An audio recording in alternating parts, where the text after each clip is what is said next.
Ladies and gentlemen, welcome to this episode of the Horsemanship Journey podcast. I'm Shane Jacob, your host.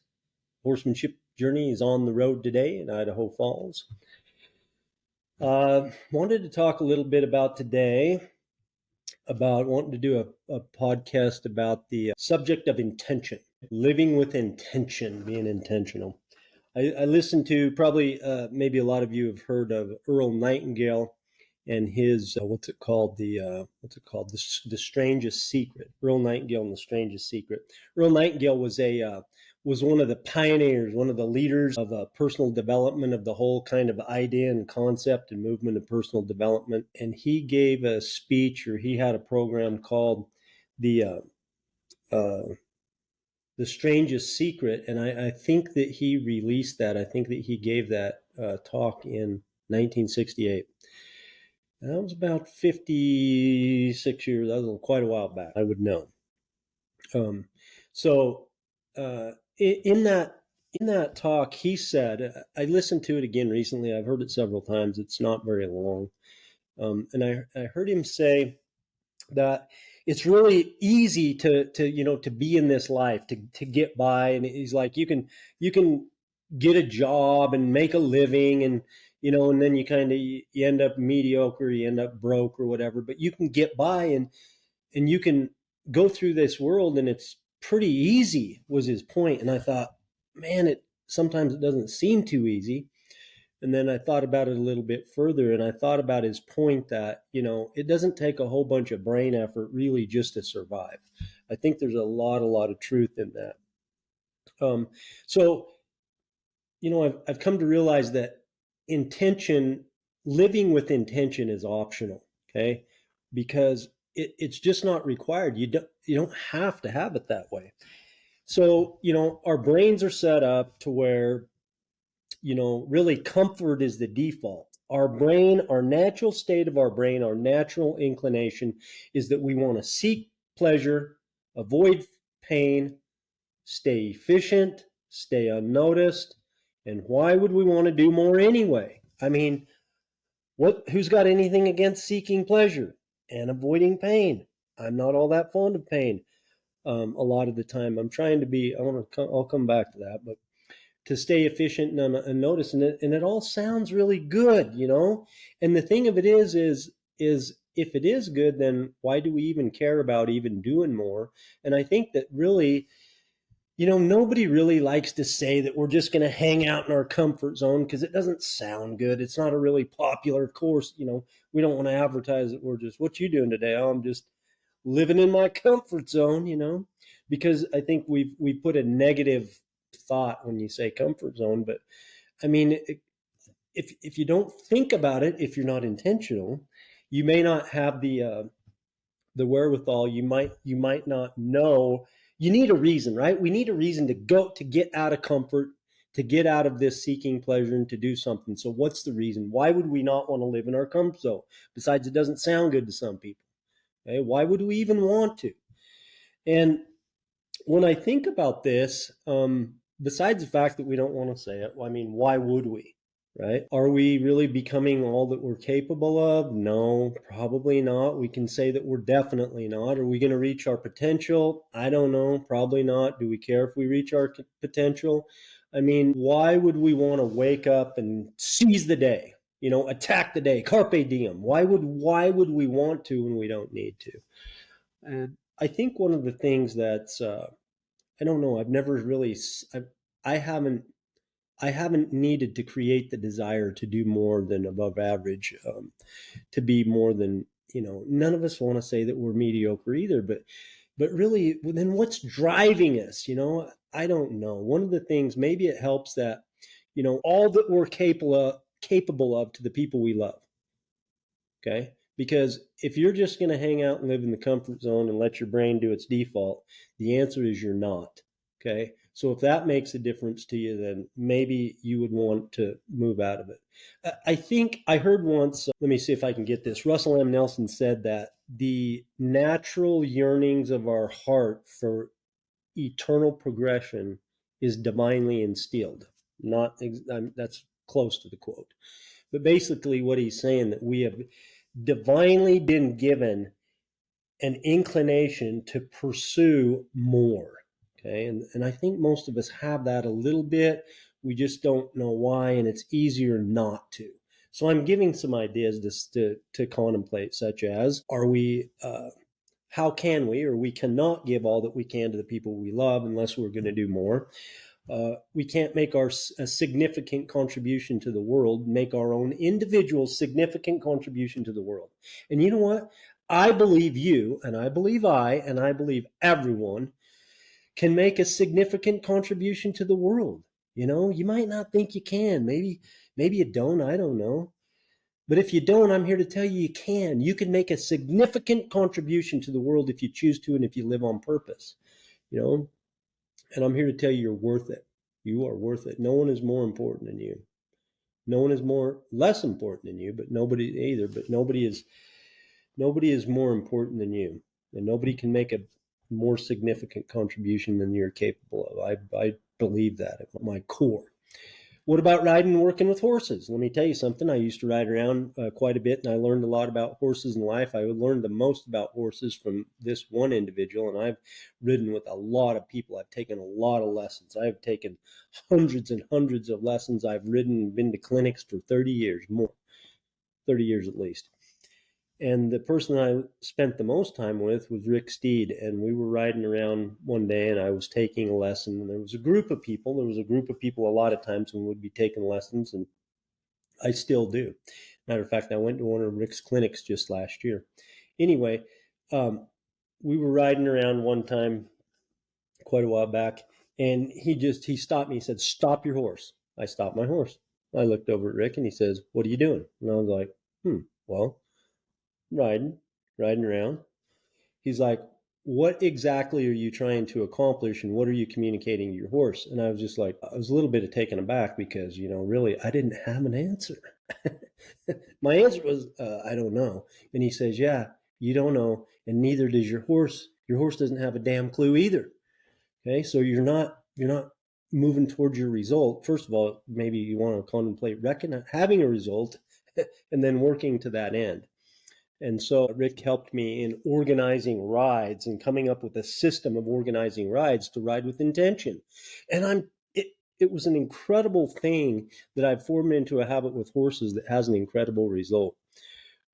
So how do we actually live on purpose? How does that go? All right. Maybe I want to. Maybe I do have this inside of me that's wanting more. It's going to be hard. I don't know if I'm going to like it, but maybe I'm going to try to go for it. Okay. So how do we actually live on purpose? How do we accomplish that if we want to? It sounds so good, living with purpose and passion rather than getting by and hanging out in the old comfort zone. So how do we actually get it done? I think that it begins with using our imagination. And let me just tell you something. I interviewed Sean Covey, Stephen Covey's son, Sean Covey, and we talked about the 7 Habits of Highly Effective People that Stephen Covey wrote. And in that interview, he talked about the imagination. Now, when I was interviewing Sean, my idea of an imagination was kind of like, I didn't get it, basically. And so what I thought is like, if you like, imagination is like for when you're a kid, it's like when you think that things that are not real and you dream up stories and you're daydreaming and you're wasting a bunch of damn time and you need to be effective and productive and get back to work instead of quit over there daydreaming. Well, that's not what he meant. And I had to, using your imagination is so important. I think somebody said it's more important than, I don't know, it's extremely important. I can't remember the quote, so I won't even try it. But Sean Covey talked about using your imagination to see and live into the future. Okay. And so this is where purpose and intention start, is actually, and it's more difficult to get good at using my imagination. I don't know how it is for you, but using your imagination is what he meant, and what is meant by using your imagination. What I want to mean by it today is looking into your own future, talking and seeing and becoming, vividly seeing your future self, right? What does he or she look like? What do they do? What are all the details? How do they feel? How do they go about? And just being able to see, to like look into a crystal ball and see the future is what your imagination is. And it's a skill. It's a skill that takes a little bit of time to develop, to keep your mind focused and to actually begin to see what could be possible and to think about, to have the thoughts of what could be possible for you in the future. The other thing that Stephen Covey was big on is a mission statement. And I finally, at a later stage in life, finally, I wrote my own constitution or mission statement, and it was life changing for me. If you haven't taken the time to do that, I highly recommend that. This is the how to use the imagination to see. And a mission statement is another tool that I've found to be extremely helpful in this, because you're stating what you're about, what you want to accomplish in this lifetime. And you can do it. For example, mine begins: the purpose of my remaining time here on earth is to continually improve and develop my soul, to endeavor to master my thoughts and therefore my results, to use all of the talent and ability that I've been given to become all that I can imagine and desire to be. And it goes on from there, but it doesn't have to be a novel.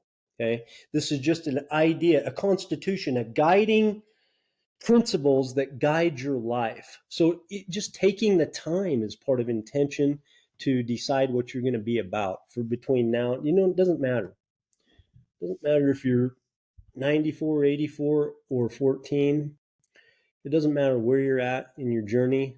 Tomorrow and the rest of today is when you can live with intention, and more purposeful. So what I'm saying is the fact that I didn't become to be guided by my mission statement until late in life doesn't, I wouldn't say it's ideal. I would say if it's available to you, and I recommend it, using the mission statement or a constitution, taking the time to do that and using that tool now, regardless of where you're at or whatever your age is. The Earl Nightingale in what I talked about at the beginning was in his talk, the strangest secret. He also talks about, he defines his definition of success: in pursuit of a worthy goal, you are successful.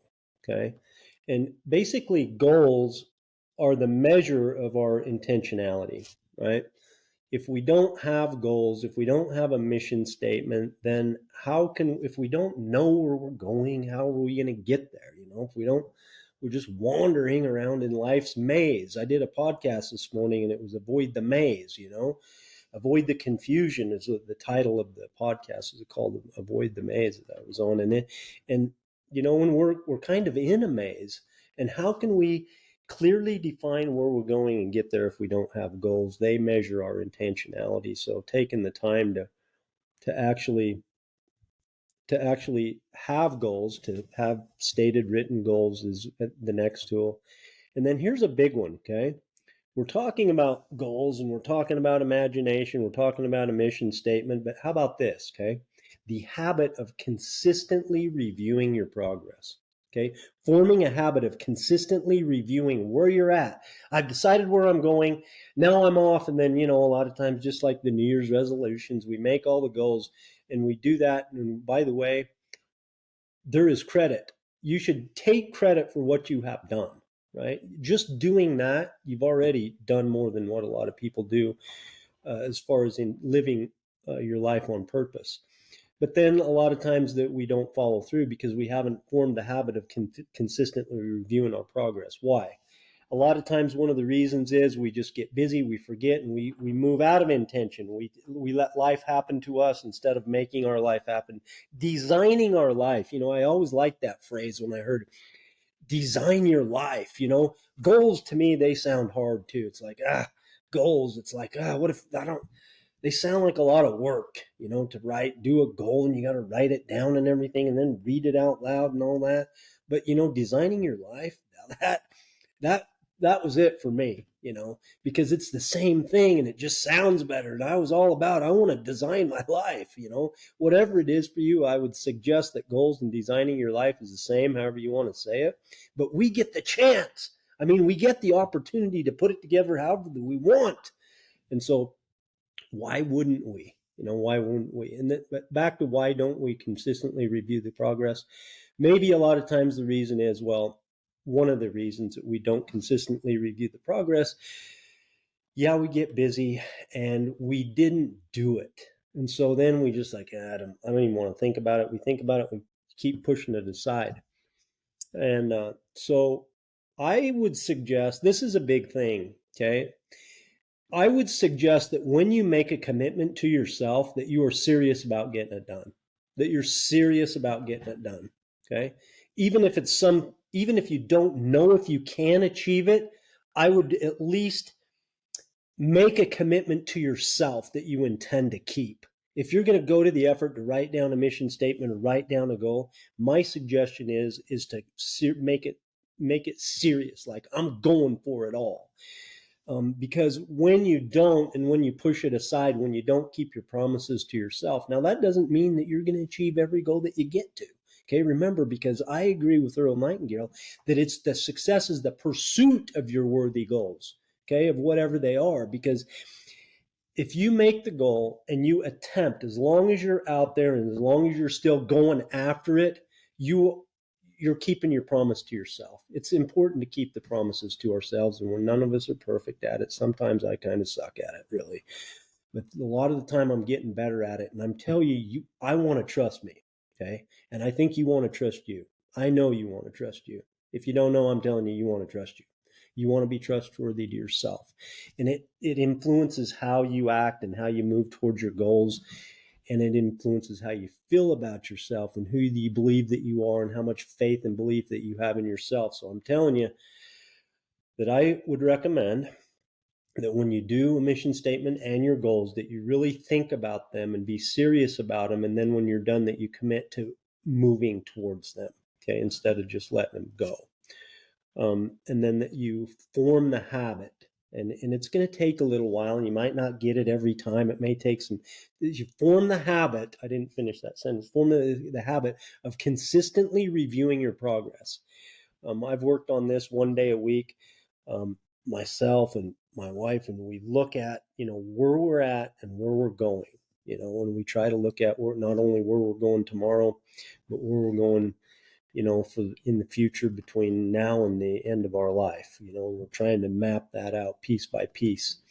And so the habit of consistently reviewing the progress is a big one, and that's a lot of the time where we can drop the ball. So that's a big piece of this tool, big piece of the pie here. What about intention with our horses? Okay. What about how do we go about being intentional with our horses? Because they know what's going on. If we don't know what's going on, they don't know what's going on. They're just as confused and going around in this maze, spinning their wheels and really not feeling accomplished, or they're just not able to be the kind of partner that we want them to be, or that they even want to be for us, or that they're capable of, okay, without intention. So how do you go about doing this? Rick, I mentioned, he taught me some skills and gave me some tools to be able to do this. And it's pretty simple, really. It's just creating a writing or working plan each time.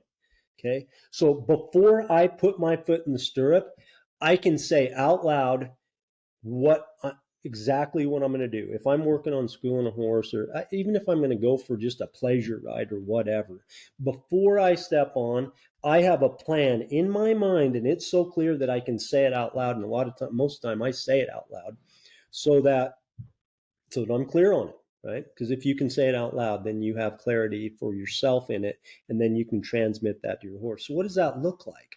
Well, today I'm going to do X amount of circles this way. I'm going to work on the right side because it did this, and then I'm going to do that. And then I lay out my system of what I'm going to do. Now, not very often does the system I lay out go from start to finish and end up the way that I thought it would be.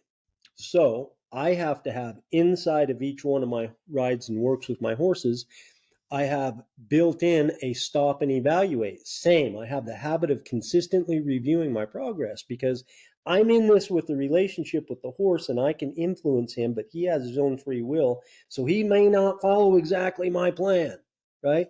So when he deviates from my plan, I have to stop, reevaluate, and see what adjustments I'm going to make to my plan. And so that's kind of how it goes. But the point is just getting on and hoping for a better result. It doesn't work well. As a matter of fact, a lot of times you come away and your horse is worse off. You took a little going down rather than improving. You moved further away from your desired result if you're not careful. And horses are quick and easy learners.